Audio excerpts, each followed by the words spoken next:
Hey guys, Anthony here. In this video, I'm going to give you an overview of the course content in CoachZippy. You can upload and embed different types of content in CoachZippy, as you can see here.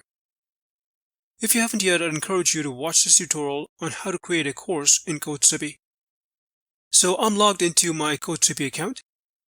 This is a demo course, and I am in the curriculum section. I've created this section called Course Content Overview. And in this section, I've created a few demo lectures which I will use to demo different types of course content. So let's start with the text and YouTube video embed. I'll drop down this lecture and then go to the Add Text tab. To save time, I'll just copy and paste my text into this box. You can use this formatting toolbar to format text, and then I'll click Save and Continue. And if I scroll down, you can see that a text has been added here. Now let's do the YouTube video embed. So I'll go to the HTML tab and then click the Insert Media Embed button. I'll enter the YouTube video URL into this box and I'll click OK. Here it is, and then I'll save it. And if I scroll down, you can see it's been added here. So let me close this lecture and let's open the native video and audio lecture. In the Add Files section, I'll click here and then choose my MP4 video and click Open. Once the file is uploaded, click Save and Continue. If I scroll down, you can see that it's been added here. This toggle button is to enable or disable the download.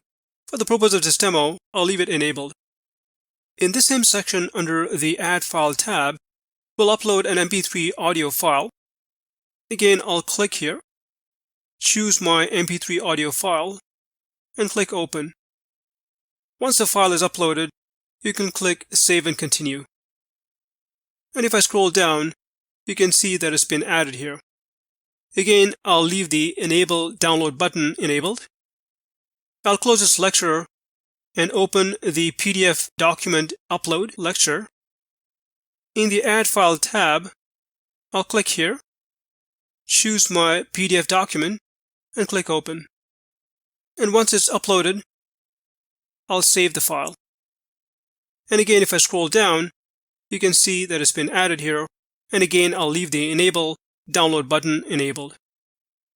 Next, let's go to the Image Uploads lecture. I want to show you a couple of examples here. In the first example, let's go to the Add File tab. I'll click here and choose my image and click Open. Once the file is uploaded, I'll save it. And here is the image that's been uploaded. Again, I'll leave the Enable Download button enabled. In the second example, let's go to the Text tab and I'll click on this image button.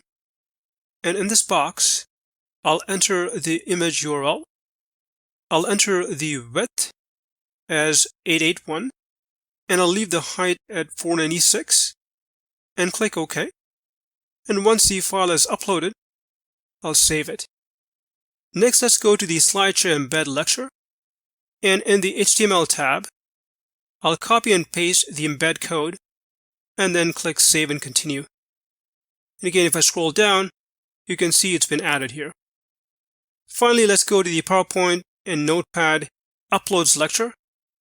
And in the Add File tab, I'll click here, choose my PowerPoint file, and click Open. And once the file is uploaded, I'll save it. I went ahead and uploaded a Notepad text document as well using the same process, and these are both the files.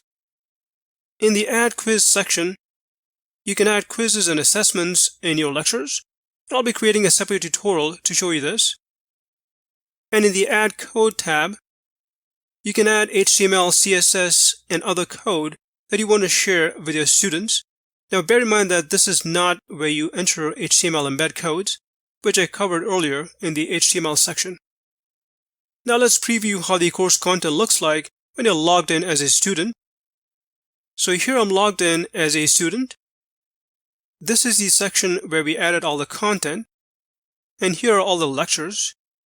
This is the first lecture where we added the text, and this is the YouTube video embed.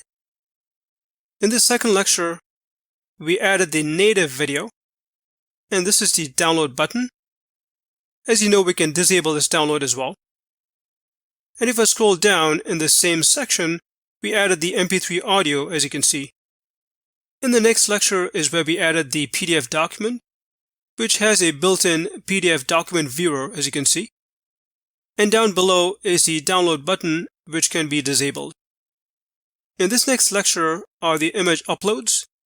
This first one is the image with the hosted URL. As you can see, it fits in very well. And here's the one we uploaded. As you can see, it doesn't cover the whole white area. The next one is the SlideShare embed.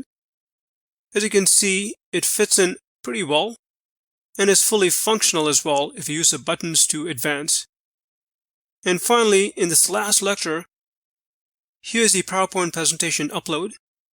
And this is the Notepad text document. But that's pretty much it. Well, I hope you found this course content overview helpful. If you have any questions, please leave them in the comment section. And thanks for watching.